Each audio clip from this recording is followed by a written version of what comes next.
Hello, everyone, and welcome to another episode of the Board Game Mechanics. I'm Katie, and with me, as always, is... Hey, everybody, what's going on? It is Jason. We are heading into a Halloween weekend here. So we're kind of gearing up for that. Lots of candy, lots of stuff going on. It's nice and chilly here, and we are starting our top 100 today. So all kinds of anticipation happening. Yep, so many games to talk about for the next 10 weeks. It's so nice.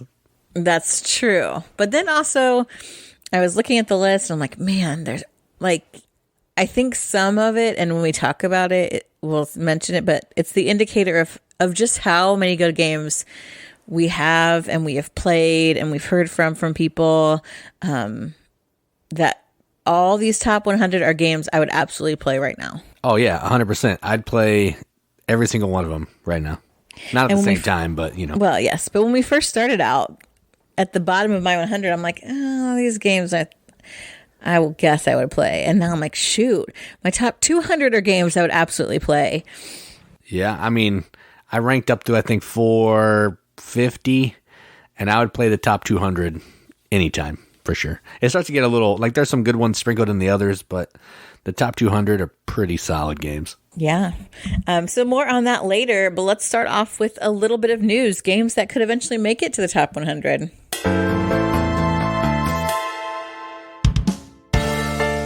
This week I only have two to talk about because we've got so much going on. And because, dang it, like I'm looking at other places. Mike is doing a great job. Mike, news correspondent, and looking at Kickstarter and BackerKit and GameFound. But some of those sites are difficult to navigate, number one. And number two, I don't understand what companies are doing when they're making like a funding campaign, a crowdfunding campaign, because they freaking won't tell you how to play the game.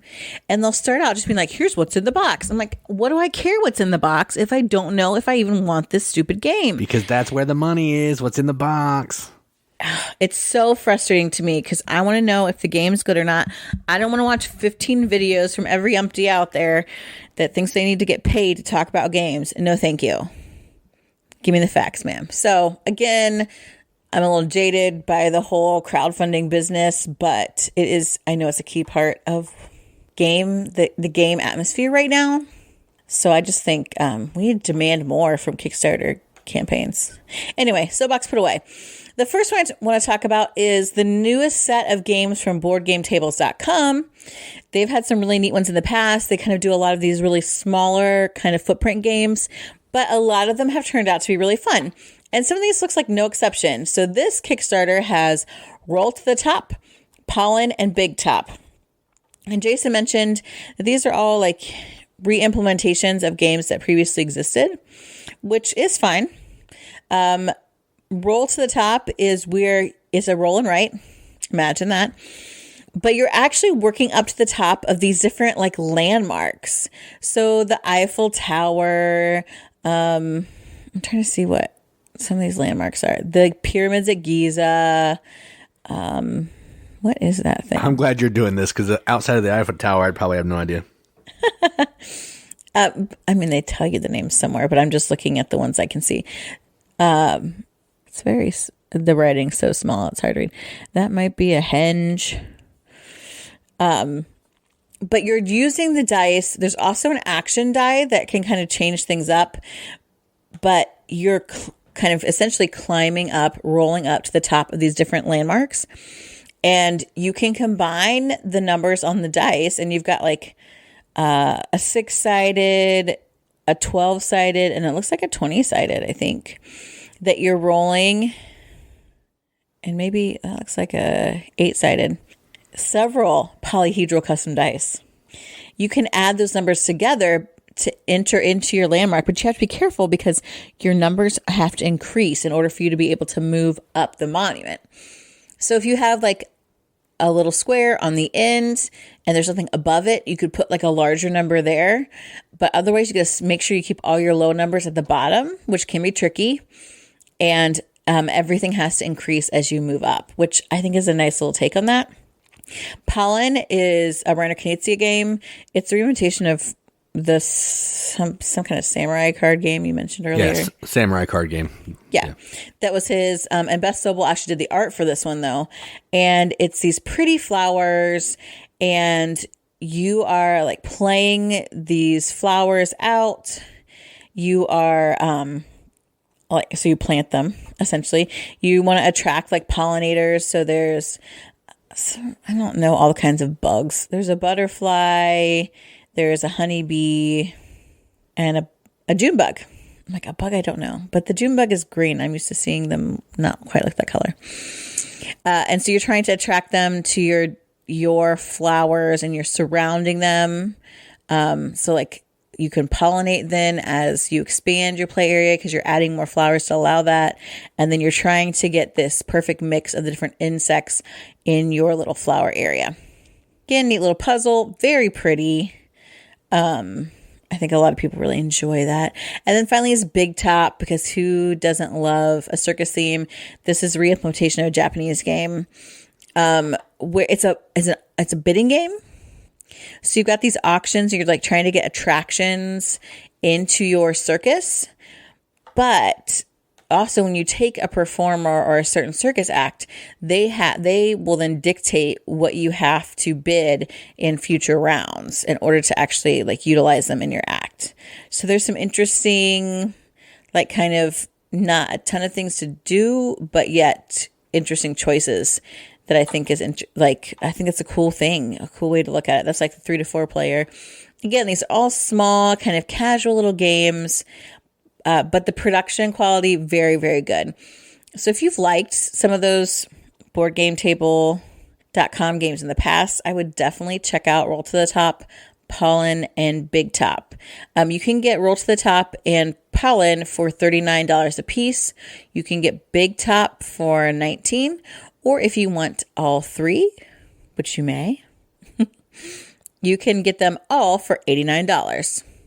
And yeah, that's cool. Yeah, we've had some. We really liked Mountain Goats and On Tours from them. Like, they have some really cool little games. Sequoia is good too. Mm-hmm. The Roll to the Top one, I think, looks really cool. I like that idea. I mean, they just did another 3 of these. It had like a bear basketball game. I don't remember what Ghost of Christmas, I think. There's so many good ones. They keep doing these, dropping 3 games at a time. We have the On Tour expansion coming here soon, which I'm pretty pumped about. Board Game Tables is really getting some really good small games and knocking them out of the park. So if you're a fan of small games that aren't breaking your budget, I mean, $89 for 3 games, that's amazing. Yeah, and the component quality is really good on these too. Oh yeah, I mean, they're good at making tables, so they're just shifting that over to a smaller package. Right. They've also got like an expansion for a couple of those. So this Kickstarter itself has lots of kind of mix and match options. So if you're interested, definitely check out what the backer kit has for that. The next one is thematic. It is perfect for this Halloween time, and it's called Dreadful Meadows. But for some reason, it's not just Dreadful Meadows. It's Dreadful Meadows, the deluxe edition. I don't know why, because I think they actually have a separate deluxe edition of the deluxe edition. Whatever. In Dreadful Meadows, you are growing candy. And all the people that are growing candy are like these really like fun, creepy, like a pumpkin head guy and a cyclops and a skull woman and a ghost lady. So they've got these really fun characters, and you are basically laying tiles down to grow your patch of like candy producing fields, which I think is really cool. Then you have your own sugar sprites that are your workers. They're going to go out and they're going to grow the crops on those fields. When you pull them off, you're going to trigger bonuses. You're kind of purchasing tiles and placing them and growing them. There's player powers. There's these concoction cards that you can go and fill up with the different candies that you produce to get extra points. The artwork is really cool. The sugar sprites are like kooky, adorable little things. Again, this I feel is a failure on this Kickstarter because it is very difficult to see exactly how the gameplay works. But You're going to get like really great character depth. Like there's these double layered boards where you can store your little sugar sprite workers. They've got this exclusive character guy who's made out of leaves. He looks awesome. You get harvesters that are going to go through and help pick your candy. They've silk screened the candy that you make. You get some game trays to put it all in. It just looks like an adorable game. I love that spooky but not creepy theme. Like I really like that. It looks adorable. I wish I knew a little bit more about it other than like it seems to be worker placement and like contract fulfillment. But I like those things. There's also an expansion in it as well. And there's like a tile tower as part of the expansion, which I think is cool too. So lots to look at, lots of things that seem really enjoyable about this game. So check out Dreadful Meadows. There's 6 days left in that Kickstarter as well. And the deluxe edition, which is the base pledge for this, is $50. Yeah, it sounds cool. It would be nice if they would put that playthrough information up forward instead of the components, because I don't care about components. I want to know how a game plays. But yeah, having a cool, creepy theme game is always interesting. So sounds fun. All right. So on that high note, that's all I have for news. All right, so let's move on to some games that we played. We were originally going to talk about 3, but in the interest of time, we're bumping it down to 2. So we do have a whole pile of games that we played. We could talk about 7. So, what do you think about that? Probably more, but we're going to do 2. And the first game we're going to talk about is a game that could have been on last week's episode, which was the episode about regret not backing when it was on Kickstarter or not, or just missing out on it. And at least for me, and it's called Don't Go In There. And this is a game from Road to Infamy Games, same company that does Canvas, I believe. And this is a little game where you use the box as a dice tower. And what you're trying to do is you're sending your little meeples into one of these 3 locations to try to collect cards. At the top of each location, there's 3 different cards you can collect. And then based on where you go, if you want to pick first, it's a little dangerous. But the farther down you go, it's a little less dangerous. And once the location has 3 meeples on it, it will fire off and it will start activating. Then based on the die symbols on the card, you're going to throw that many dice into the dice tower. And then if the little faces come out, those are bad. If you're not protected from the faces with a flashlight, you take a ghost. Having the most ghosts is bad. And what you're trying to do ultimately is get all these cards to get like some set collection bonuses. And you're trying to have the least amount of curses, which is this little hand at the top of the board, and you win the game. But if you have too many ghosts, you're going to add curses for every 2 ghosts. So it's just like a set collection, dice rolling, silly little fun game. It's actually kind of tricky to get the cards that you need to go together, but it's a good time. So I really enjoyed this so much that I found a copy on the market, the geek market, and it should be here today.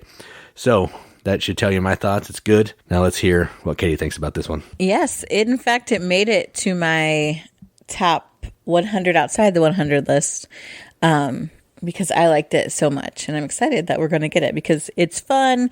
It has a cool theme, especially for this time of year.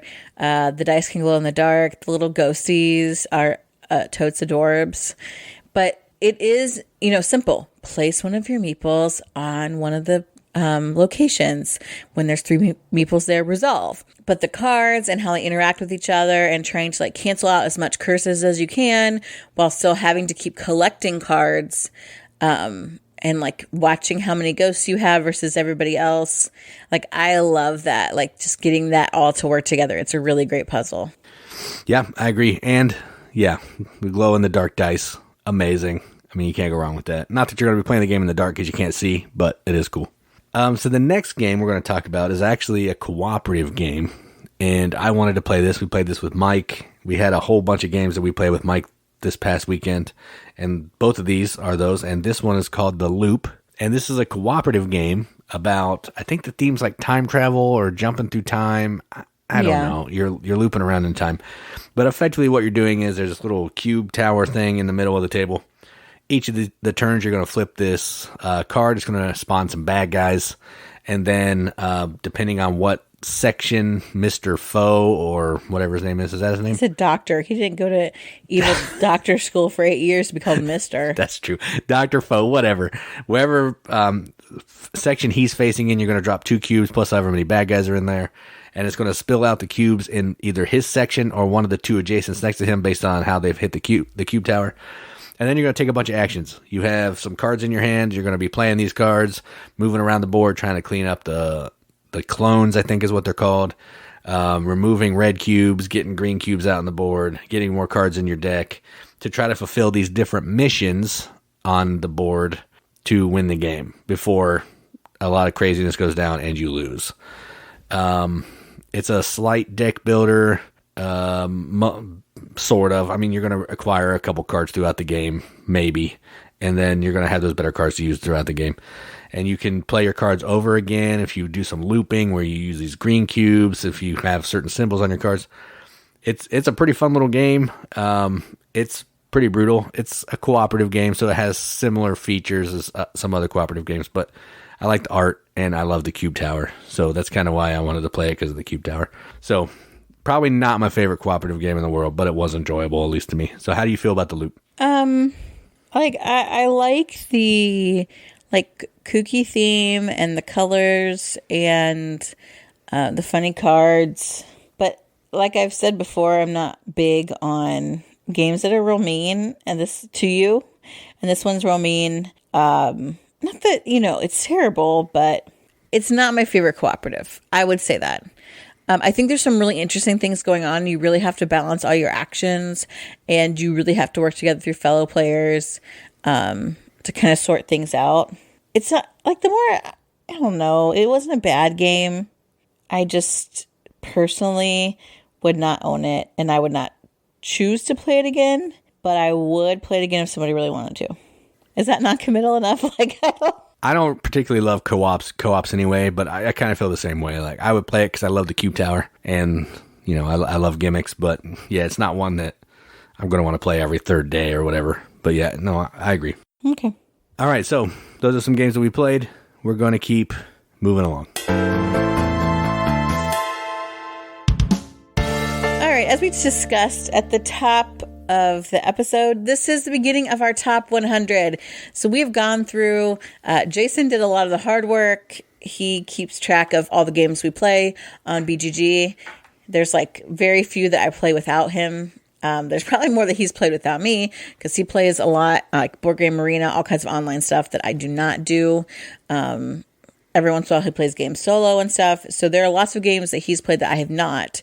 We sort it into a list. We dump it into a ranking engine.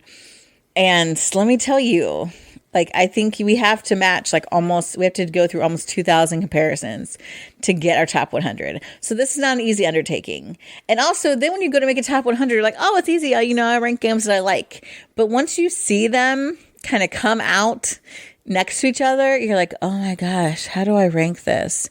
And so I think you'll see in our list, at least for me, I ranked all games which one do I really would I choose to pick off the shelf over the other one? And then after that, it kind of gets into I like games that are I would choose a meatier board game over a card game. Cooperative games and 2-player games don't rank very high with me, because I don't really like cooperative games, and 2 players to me limits. I like to have bigger experiences in gaming. I game for the social aspect. I prefer deduction games and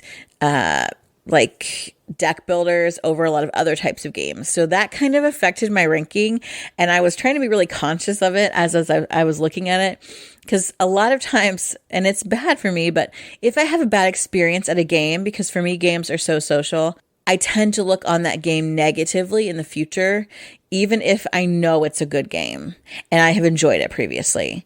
So I know there are a few games on here that the last experience I had was either kind of ho-hum or not as great as I wanted it, and its ranking suffered for that reason. However, also, plenty of people will say, well, you talk about blah, blah, blah game all the time, and it's not even in your top 100. Yes, because I think Jason said he pulled 600 games that we have played in the past year or a couple years. I don't know how you did that. And I still miss some. Basically, since I've been logging on the app, I pulled that. Plus anything that I have ranked on BGG, I pulled that, because if it's ranked, I probably have played it. And then I filtered out some of the garbage and the nonsense and then went from there. Yes. So we have talked about it, and I think we're really going to do a video series for the top 100 outside the 100, because again, like we said before, we play so many games and there are so many good games. So if you've heard us go on and on about a game, chances are it's in our top 200 for sure. So today we're talking about games number 100 to numbers 91. And Jason's going to start us off with his number 100. All right, so to go along with that 100 beyond the 100, I also pulled out any games that we don't own. If it's not on our shelf as an owned game, it's not on my list. And I did not do that. I didn't have to do that. It's just something that I wanted to try this year to see how different it was. And I'll be putting out a separate video with some that made the top 100 that are not our games. So just a little house cleaning there. So number 100 for me is a game that I do really enjoy. We haven't played it in a long time, but I remember liking it a lot. And that is a game called Abyss. This is a Bruno Catala game where you're doing a little bit of push your luck to acquire these little creature cards with colors. And then you're going to be using those colors to recruit these bigger like leaders. And you're using pearls as a currency and all that kind of thing. That's an oversimplification, but it's a kind of a set collection game where you're trying to score a lot of points. It has really nice art. The box is kind of but the art inside is really good. And it's a fun game. So one I'd like to play more. If I had played it more, it might be higher. But since I haven't, number 100, Abyss. Yeah, this is outside my top 100, but it is a good game. But since we haven't played it recently, that's why it has fallen, I think, a bit for me. My number 100 is a game that we didn't own for a long time. And I think Jason made a trade for it or something. And that is called Passing Through Petra. I think this is from Renegade. Yes. And in this game, like, you're a citizen in Petra. And you're trying to grow your settlement. You're doing trading.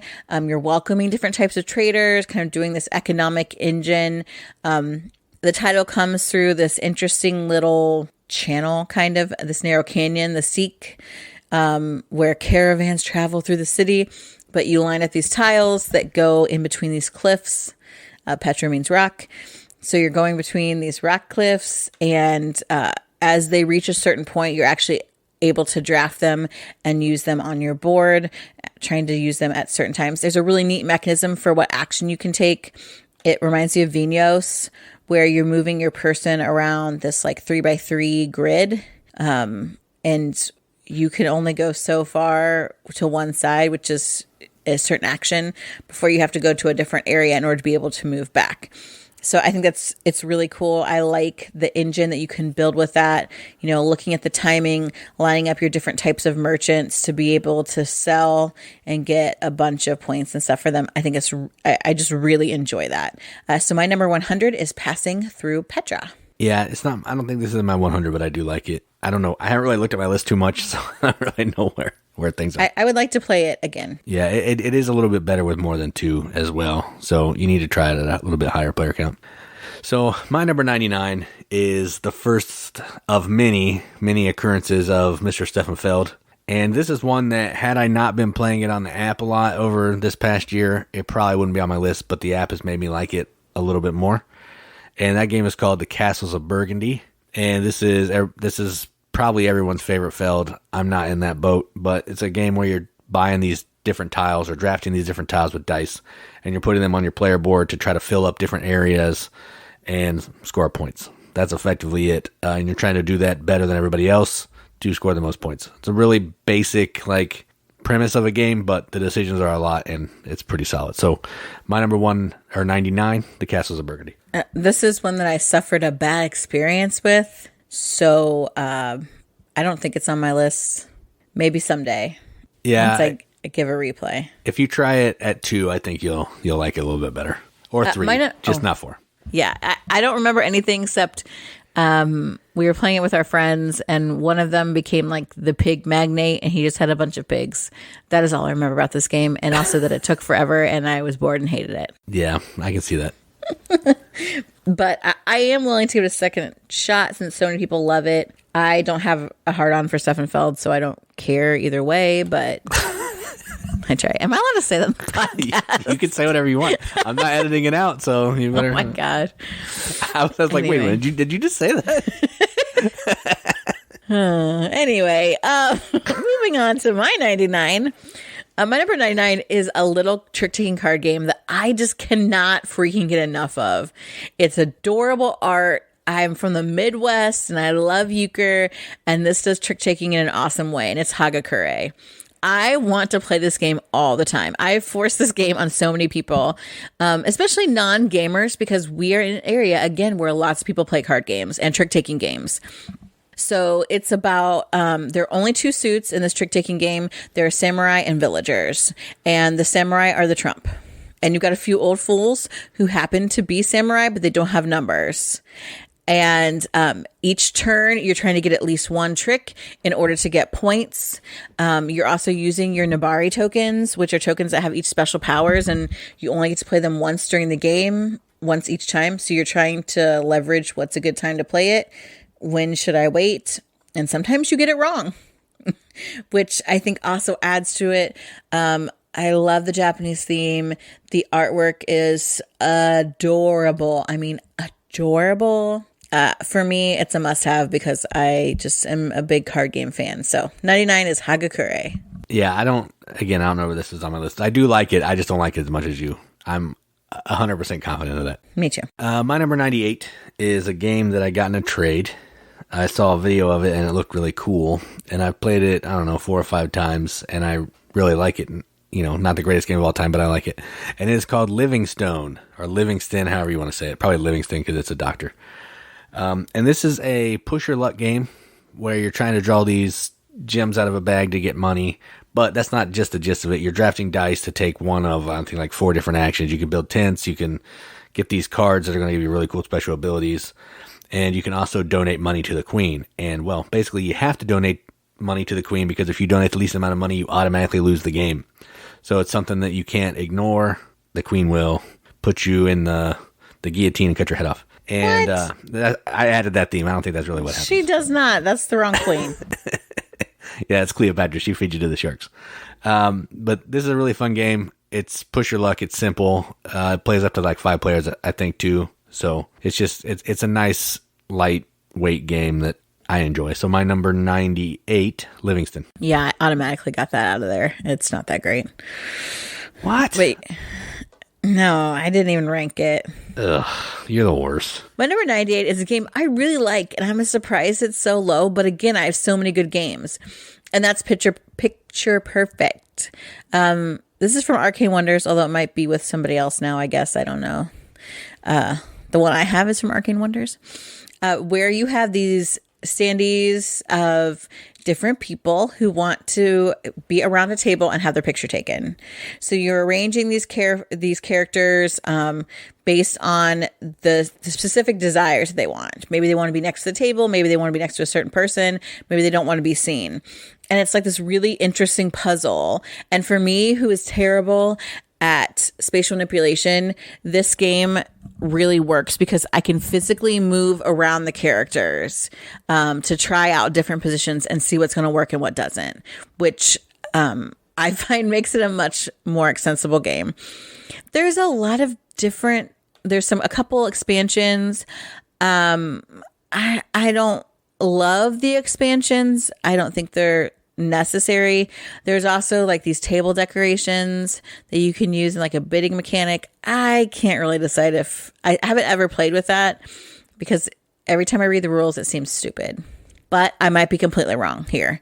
But just the basic standard game, I do really enjoy. I just like that puzzle of, okay, this person wants to be next to the table, but then they don't want to be next to this person, but this person doesn't want to be next to any women.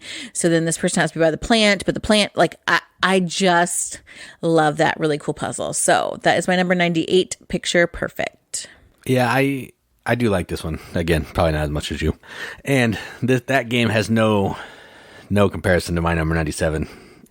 And my number 97 is a game that I didn't play when I was a kid. I wanted to play. Well, I don't even know if I wanted to play, but a lot of other people were playing it, and it's called Electronic Mall Madness.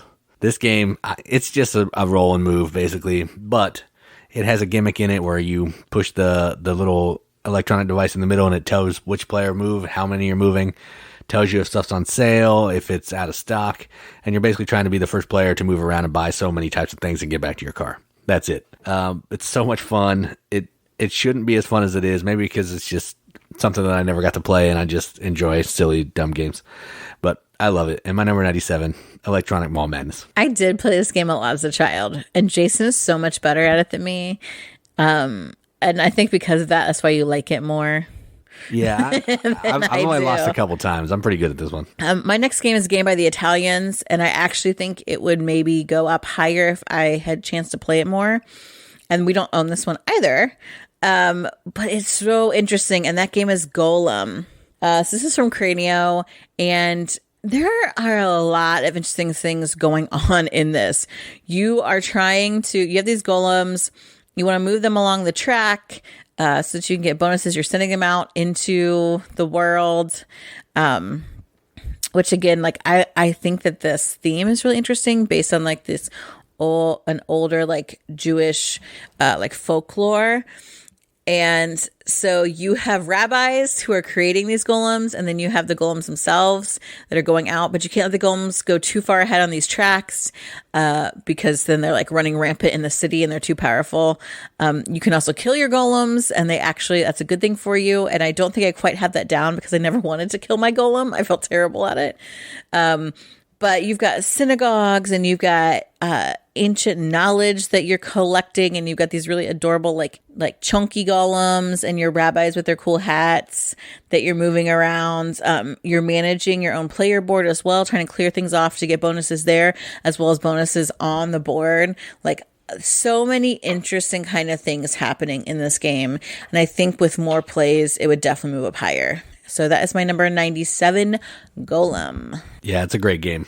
If I owned this one, it would be pretty high up in my top 100 for sure. Okay, so my number 96 is probably a game that you like more than me, but because I haven't played it in a long time, it falls into the same category as Abyss, and it's just down lower than it probably would be normally.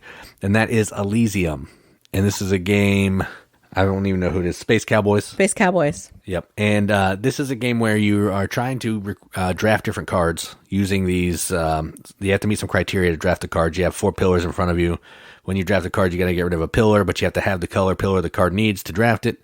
And then you're going to put the cards in your tableau. They're going to give you a special ability in your tableau.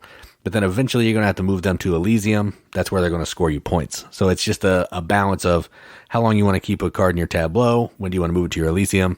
All that kind of thing. And you're going to do that over a certain amount of rounds. Whoever has the most points is the winner. It's a really simple game, but the decisions are fun. The pillar usage is really interesting.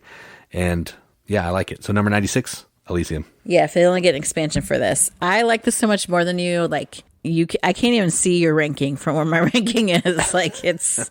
Yeah, I figured. My number 96 is another game that we don't own, but I really enjoyed when we played it, and that's Gutenberg. So for me, Gutenberg has like an excellent theme. Of course, I love a game about bringing the literature to the people. So this is, like the printing press, Johann Gutenberg developed it. So in this game, you're kind of working with that. Like, you want to be the best printer, so you're getting patrons, you're building up your workshop, you're going to get new fonts and inks and decorations. Like, you get gears to rotate, which is like kind of a cool, I don't want to say gimmick because they're not like outrageously large, but they do really neat things. You're trying to do like fulfill these cards to get as much points by having the right types of letter fonts and having the right colors of ink, and then just executing them at the right time. Like, it's just a really cool game of bonuses. There's tracks. It is mostly beige. There's definitely nobles. It's all the things that the board mechanics know and love. So that is why it is my number 96, Gutenberg. Yeah, this will be in my top 100 as well, if we owned it. So my number 95 is a game that we don't play a ton, but we did play it quite a bit there for a little bit, and it's called Istanbul. And this, at its heart, is a game about walking around a map, visiting locations, and trying to score gems. You're trying to be the first player to get 5 or 6 gems, depending on the player count. And you're going to use these, as you're walking, you're going to leave one of your little merchants behind as like a trail. And eventually you're going to have to, pick them back up or go back to the fountain, and they all come back to you. So you're trying to make sure that you can get where you need to go to spend the gems, to get the resources, all that kind of thing. And just get to those gems before everybody else. It's a fun little game, cool little puzzle of trying to figure out where to go and how to do it. And I like it. So my number 95, Istanbul. Man, I am having trouble reading. That is in my top 200. My number 95 is one that I assume is higher on Jason's list because of his intense feelings for Steffenfeld, and that is Trajan. Why'd you say that word again that you said before? I have since censored myself and tried to be appropriate. So in Trajan, the theme is Roman, and you're trying to get different kinds of influence or something. Don't give it. But there's no theme. You have these different colored cubes in this rondel, and it's kind of, you have a Mancala movement of them, and you're trying to get colored pieces to match these bonuses. You are using the number of colored bits in to get a number of actions to associate, or a number of it's the time track. It's the time track. Oh. So you're picking up the discs from the tray, moving it around, and that's going to move the time along of the game. So the more discs you pick up, the quicker the time goes. But it doesn't have anything to do with empowering your action to nope. No, it doesn't. You just take the action. Whatever bowl you land on is the action you get to take. Yep. So trying to decide which pieces you're going to pick up to end in what bowl, because you want to take these actions. You can build, you can trade, you can take forum tiles, you can use military, you can influence the Senate, or you can place Trajan tiles. And so trying to get the Mancala cubes to work out to the right actions you want to take at the right time, while also maybe trying to hit bonuses with the same color, is a really cool puzzle. It's also, we played it too, so it wasn't very long, which, you still have some really kind of tough decisions to make, but I didn't feel like it overstayed its welcome. But I just like some of the mechanics that are in it. So that's my number 95, Trajan. Yeah, even at 4, it still moves along pretty quickly, which is pretty nice. So my number 94 is actually, I don't think it was on my list last year, because I don't know if I played it last year. I don't know that for sure. And it is called Lucky's Misadventures. And this is a weird little deck building game where you're using your deck to simultaneously pick 3 cards from your hand that everybody's going to reveal. Then you're going to do a couple hand comparison things to try to acquire cards. But what you're trying to do is you're trying to get different cards in your hand to be able to build pieces of machinery or something. And then there's even a possibility of getting one of these, I think 3 or 4 instant win conditions by getting certain cards in your hand and then playing them at the same time to instantly win the game. But if you can't do that, which is probably not going to happen, whoever has the most points in their deck at the end of the game is the winner. So it's a deck builder with a quirky theme and some little bit different mechanics, but I do enjoy it. And that is number 94, Lucky's Misadventures. This is actually outside of my top 200. Maybe we need to play it again. Because I like deck builders. It's a little weird. I think that's why I like it, because it's weird. It sticks with me, I think. Yeah. My number 94 is an oldie but a goodie. It's essential, and there's a reason why it's essential, and that's Viticulture. I think there's so many thematic things about this game.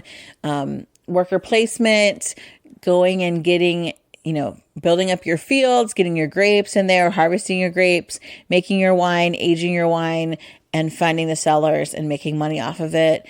Money is tight. I love when you pick what time you get up, because getting up early lets you go first, but there are some advantages to sleeping in. I like that choice. I love just even the basic little beads that go over top of the different ages of your wine. I like the cards, the card component in it, the different cards that you can get that can give you one-time bonuses, that can kind of give you different types of like continual actions. Like I just really like it. We have the Essential Edition, I believe. Yes, and we have Tuscany as well. Have we played Tuscany? Yes. That's what we played with Joel the first time. But yeah, we haven't, since we've gotten it from Stonemaier, we haven't used it yet. But yeah, I mean, Tuscany probably is good, but I don't remember that. But I like the mamas and the papas, your fields, there's visitors, there's lots of things going on here. But it's still a solidly like family weight game with a really like nice theme. I like the art. I just think it's a good game. So that's my number 94, Viticulture. Yeah, I'll probably be talking about this in a few more months. So yeah, my number 93 is actually a What's Your Game that I've played, I think, 2 or 3 times, and a couple times by myself as 2 players, because that's how I like to roll sometimes. And this game is called Railroad Revolution. And this is a game about, building railroads, obviously, but also the Western Union line, and also trying to move up tracks to score points on that Western Union line in your rails. You're also trying to build train stations at these different locations to get extra points as well. So you're taking different colored meeples. You're going to put them on your board based on the color that they are. It's going to allow you to take the main action and potentially a bonus action in that space. And then you're just trying to be as efficient as you can, score the most points as you can before the game ends. It's, as far as what your games go, it's a little lighter. It's not light by any means, but it's solidly medium and pretty good game. So my number 93, Railroad Revolution. Yeah, this is one that I have not played. My number 93 is another Essential game, an early one in our collection, but one that I still really, really love. And that is 5 Tribes. It's a Days of Wonder game where it's Bruno Catala. Also, because we love the Brunos around here. And it has this really great, like they say, like, Arabian Nights kind of theme to it.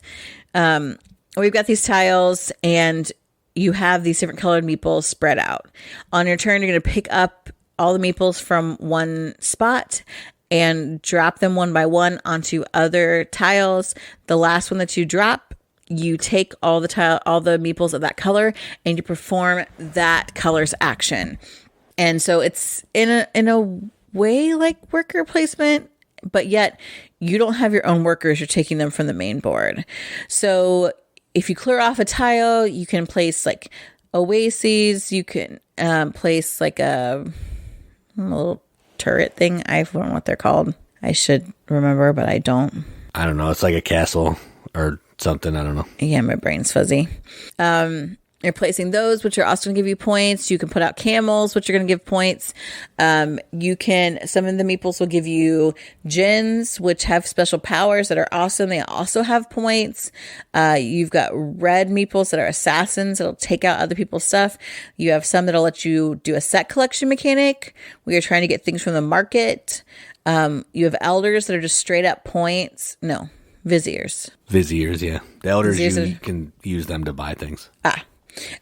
All of them, like, and I love this again because you can go into it with a different strategy, and all those strategies are totally viable. And I love that. My personal strategy, I go the djinn route, and then I just start, or I like djinn route / viziers to get me some victory points. Like, I don't know. There's just so many. Jason loves to do set collection. And I also like to pick the assassins and kill all the yellow guys, too, so you can't get them. Yes, it's annoying. It makes me irritated. So then I get my genies to protect my viziers, or I get them to be worth double points so you can kill half of them and I don't care. True. But there's such great strategy. The only problem with this is that you can't technically like really think about your turn before it's your turn.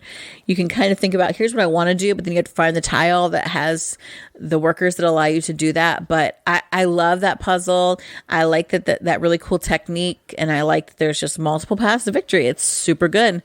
And that is 5 Tribes. Yeah, and I'll be talking about this more later, but at the beginning, pretty much you can take any action that you want. It's just later on in the game where it becomes more of a challenge. So my number 92 is actually a little box, a little card game, and it's called Tricky Tides. And this is actually a pick up and deliver game where turn order is based on a trick taking game.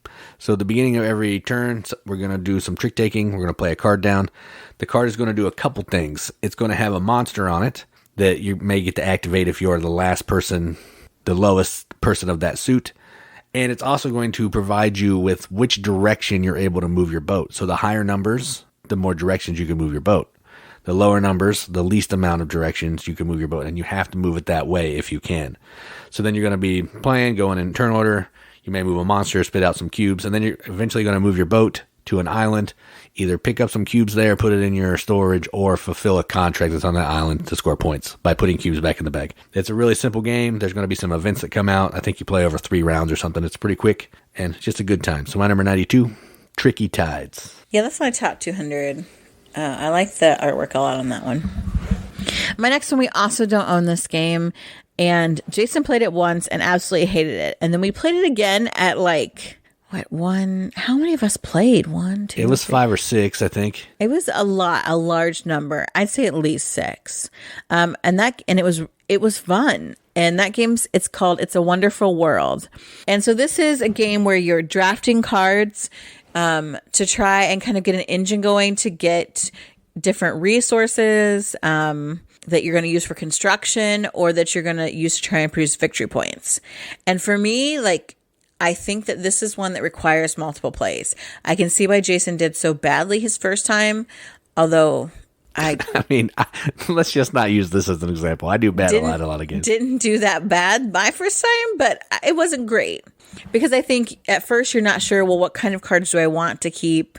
What makes sense to keep? Just kind of learning some of the ins and outs at the beginning. You're really trying just to develop up your production power. It's just great engine building, which I really, really enjoy. I like that kind of puzzle of how do I make this work the best, and what can I keep and what can I get rid of, and what's going to net me the most. I really like that. I'd like to play this more. There might be other games that are kind of similar to this that I probably like better, but the times that we have played it, I thought was really good. So that is my number 92. It's a Wonderful World. Yeah, the first time I like to just black out that one like it didn't happen, but the second time was really good. This is a fun game. I don't know if it made my list, but that second play was infinitely times better. It can't make your list because we don't own it. It could make my top 100.